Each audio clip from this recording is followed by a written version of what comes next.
March 1997. Chairman John Stockwell revealed that George Mulhall and Kieran O'Regan had been offered the role of joint managers for the remainder of the season, and for the season after, provided they kept the club in the conference. This was a decision welcomed by the duo as they planned for their next match, a tricky away game with fellow strugglers Welling United. Town picked up another priceless 3 points as Gary Brooke scored a real Predators goal in the final minute of the game to give the Shaymen a 1-0 win and a lift to 16th place in the conference table.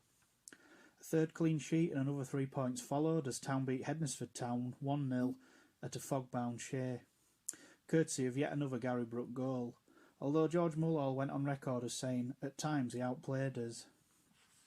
However, it was back to earth with a bump for the fourth game under new management, as a trip to Agborough, home of league leaders Kidderminster Harriers, saw Town soundly beaten 3-0.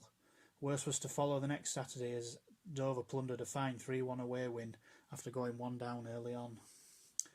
Now only 5 points away from the relegation zone, Town suddenly realised what deep trouble they were in. 6 of the next 7 matches were away from home, and although 3 of the last 4 were at home, by then it may well be too late. After just 6 minutes at Drillfield, it looked all over for Town as Northwich Victoria raced into a 2-0 lead. However, Mick Norbury pulled one back from the penalty spot and a Jeff Horsfield header levelled the scores for a 2-2 draw and a very useful point in the run-up to the crucial Easter matches.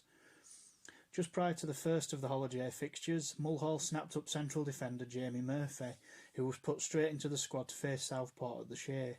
He made an instant mark for the Shaymen, heading home across from John Brown in the 36th minute.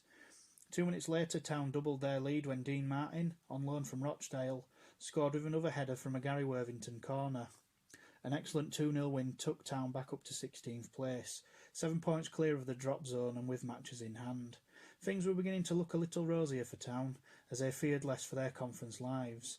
However, the month ended in depressing fashion, as the first of 5 away games in 2.5 weeks saw Town crash to a 3-0 defeat at the hands of a useful Farnborough Town outfit.